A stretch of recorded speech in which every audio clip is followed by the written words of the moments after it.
No mai haere mai, welcome to the Green Room, your special second screen leaders debate. My name is Russell Brown, I'll be your host for the next hour and a half or so. Like you, we'll be watching the leaders debate on TV1. We'll be here after that when TVNZ goes to a makeover show, yet another makeover show. But we'll also be here during the ad breaks. We'll have some clever people to talk to afterwards as well. Just to be clear, I'm not a Green Party member or even voter, but perhaps they can convince me. And by they, Shocking. By they, I mean, of course, the Green Party leaders, Metiria, Turei and Russel. Norman, tēnā kōrero. Kia ora. Now, the other two major party leaders will get their chance for an opening statement, and I'm going to offer the same opportunity to you. Who's going to do it? Well, who's going to eyeball the camera and do that? I'll eyeball the camera.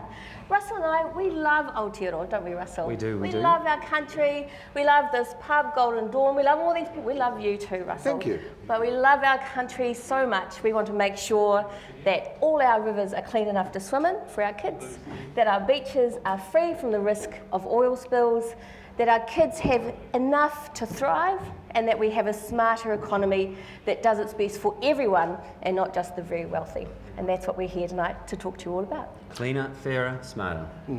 And with that, I do have some questions for you before we go to the televised debate, but I think first we're going to go to Guy Williams, our special hipster correspondent, who's out in the courtyard. It's very, very hipster out there.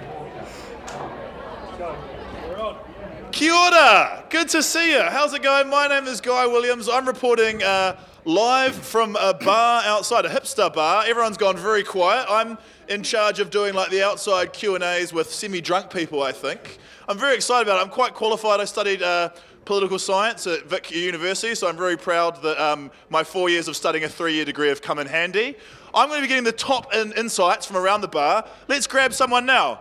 You, sir, hurry up. Quick, we don't have time for this. It's live. It's TV. Here we go. You, sir, how's it going? Good. Are you pumped up for the debate? Yeah, absolutely. You actually are? You look like your guy just came here for a beer. I actually didn't realise there was a debate on. The conditions for the debate today are perfect. Light winds, dry. It's going to be some good running out there on the track. Yeah, definitely. A few good teams, I think. 2 good teams. Yeah. What are you hoping for most from the debate tonight? A winner, I guess. A winner? Yeah, I think a winner. What determines a winner? Because for me, I mainly go on like style and fashion. What do you go on policy or anything important like that? No, purely aesthetics. Purely aesthetics, that is so hipster. Guy Williams there, one day he will get a proper job. Now, Metiria and Russell, people are referring to, as you are referring to yourselves, as a major party. And that's a shift in a sense that's happened in the last 3 years. What's implicit in that shift? Is there a move from principle to practice?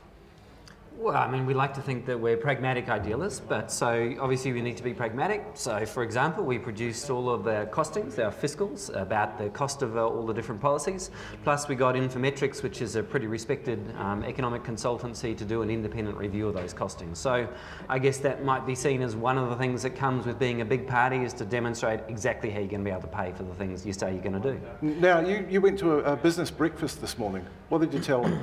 I've been to a few. I go to a lot of business meetings. I mean, for us, it's about what smarter, greener economy really means. Is about investing in research and development. It means actually driving innovation and value add, not just relying on simple commodities, raw logs, milk powder, and getting the, I mean, taking advantage of the global green economic revolution that's underway. I mean, the world is changing, and New Zealand really is in a great place to take advantage of the green economic growth. But you know, we need to get it and grab it.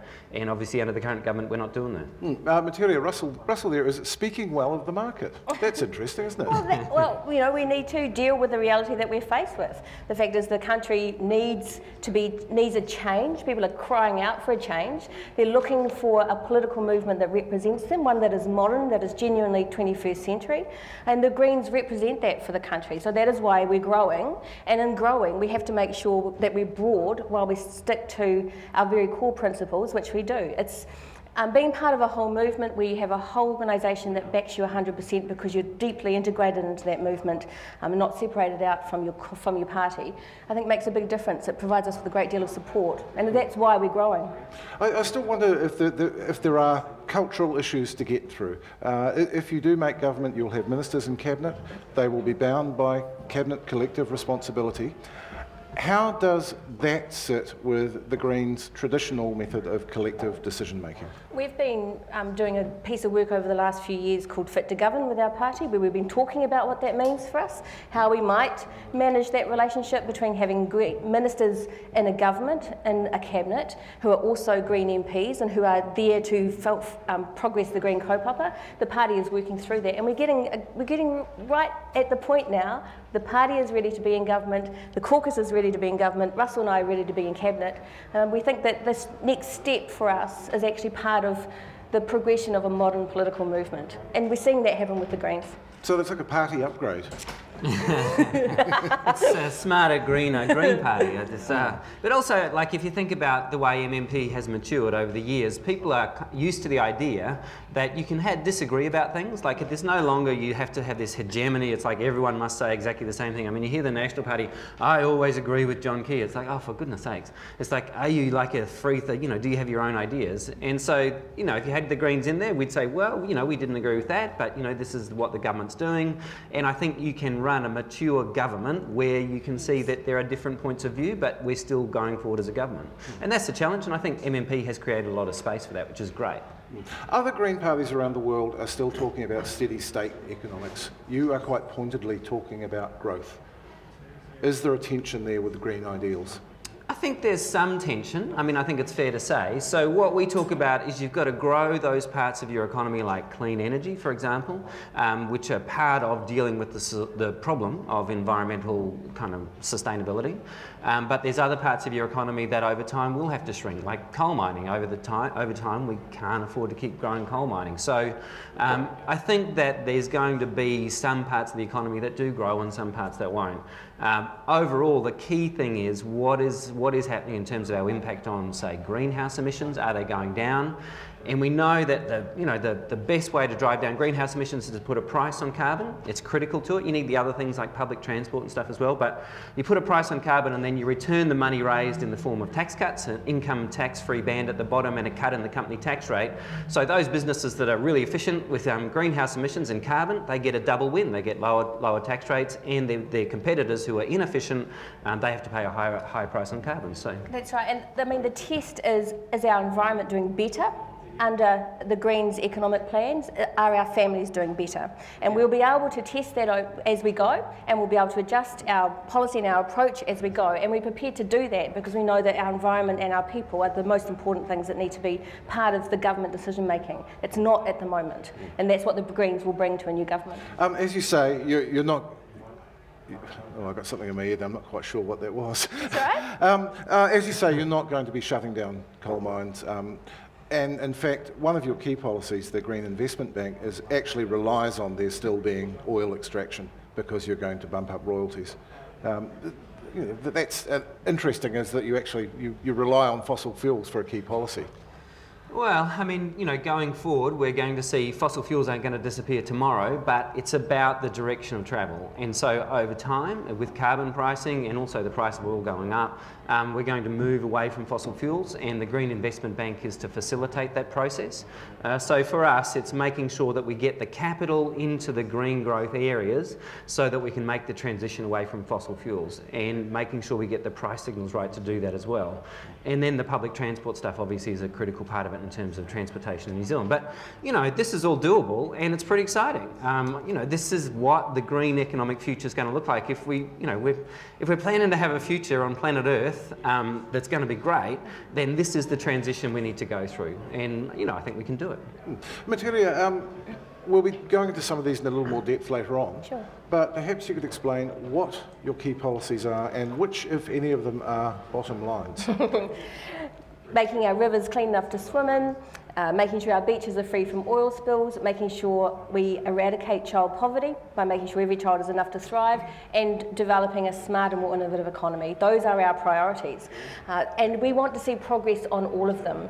It's not about bottom lines, it's not about discrete projects that we want to achieve in government. It's about our whole agenda, our whole plan, and a comprehensive agreement with whoever we're in government with to see progress on all parts of that plan. We all want cleaner rivers, but there's a story in the Herald today about about what the Auckland Council is going to have to do, even under Nationals laws, to clean up the waterways in Auckland. And it's a huge burden on ratepayers. I mean, how are we going to pay for this entirely desirable and laudable goal? It's the first step is to decide your target. So the debate at the moment between us and the National Party is the National Party saying the target's down here, we're saying the target's here, it's swimmable rivers, and then it's a matter of building towards that and saying what are the rules we have to put in place, what are the investments we're going to make. It's not going to happen straight away because, you know, there's a big lag in river pollution, but it's the first thing is to set your goal. And if you set the goal down there, well, you know, you'll get there. But we're saying you've got to set the goal here. I mean, with regard to, you know, urban infrastructure, it's a matter of making the investments over time. With regard to the much bigger problem, which is pastoral catchments, I actually think that this is about nudging the dairy sector away from the volume strategy, more milk, more milk, more milk, and towards the strategy of adding value. Because once you put an environmental constraint in, clean rivers, then you can't just keep adding more and more cows. You've got to make money by adding value, which is exactly what the dairy sector says they want to do. So actually, I think it's part of that strategy. So are you going out and talking to, say, federated farmers? I've spoken to federated farmers so many times, and you know, we agree on some things and disagree on others. It's really important to open the to maintain the dialogue, and you know, I've spoken at many federated farmers conferences and national councils and with CEOs and Connor English and all the rest over the years, Bruce Wills and all of them. And you know, there's some things we don't agree on, but some things that we're slowly, you know, I think we are hopefully moving them as well. You know, and the members are. Yeah, that's right. I mean, I was a judge recently on in the National Young Farmer of the Year Awards, and it was great. These young farmers with massive operations, with millions and millions of dollars, committed to sustainability, and that was part of the process, part of the competition, was their efforts in sustainable land management. It was really good. People are changing. There's a new generation coming through. Who else have you talked to who might not necessarily be considered automatic green allies? Who are you reaching out to? Well, I mean, you know, it's obviously we've spoken to Business News with Business New Zealand many occasions. The Sustainable Business Council, which is this new body that was set up as a part of Business New Zealand. And, you know, Penny there, I think Penny Nelson has done some really good stuff and has at times taken a different perspective to Phil O'Reilly, who's the, you know, head of Business New Zealand, which is great to have a sustainable business voice there. Of course, Sustainable Business Network. Beyond that, last night there was a debate at 10-100, which are our leading technology companies. And, you know, the kind of thing that we're saying about research and development, because what we're saying is when it comes to innovation, instead of just the grant system, which is where Stephen Joyce and the ministry chooses the winners and says, you get money, you get money, you get money. We're saying, let's have an R&D tax credit on top of that system. So it's a big chunk of money, but it's important. And businesses choose the winners. So individual businesses. You keep the science challenges, you keep Joyce's science challenges, or would you just let the Marsden Fund do its thing? Well, I mean, we kind of haven't made a final position on that, but in terms of the money into the science challenges versus Marsden has a lot of advantages over the science challenges in terms of lower bureaucratic stuff and giving researchers their head to follow their own kind of research leads. Where we've really focused the debate is grants versus R&D tax credits, because businesses need the freedom to innovate, and R&D tax credits give them the freedom to innovate. The winner we pick is innovation. The winner the National Party picks is each individual business that gets the grant. I actually think we're much more not picking winners than the National Party. They're picking individual winners. We're saying let businesses be given the freedom to innovate and do research and development. Now, you've made quite a virtue of having an evidence-based approach to policy that informs everything from your public transport strategy to your climate change policy. Does the same apply to genetic modification? Well, because the same authorities that you appeal to on those policies also say that GM is worth pursuing. Well, I mean, the evidence is that our markets don't want it. The evidence is that, in fact, a GE-free strategy as an export strategy for New Zealand is absolutely the right place to put New Zealand. What do our markets know about us? Clean, green and safe is really the key brand in the food sector. And so protecting that brand is fundamental. It's not only Clean Rivers, GE-free is a key part of the brand, and some of the leading kind of business people in the agri-food sector have support GE-free for exactly that reason. So it's a branding issue rather than a science issue. Right, we've got about 1 minute before we go to the other debate.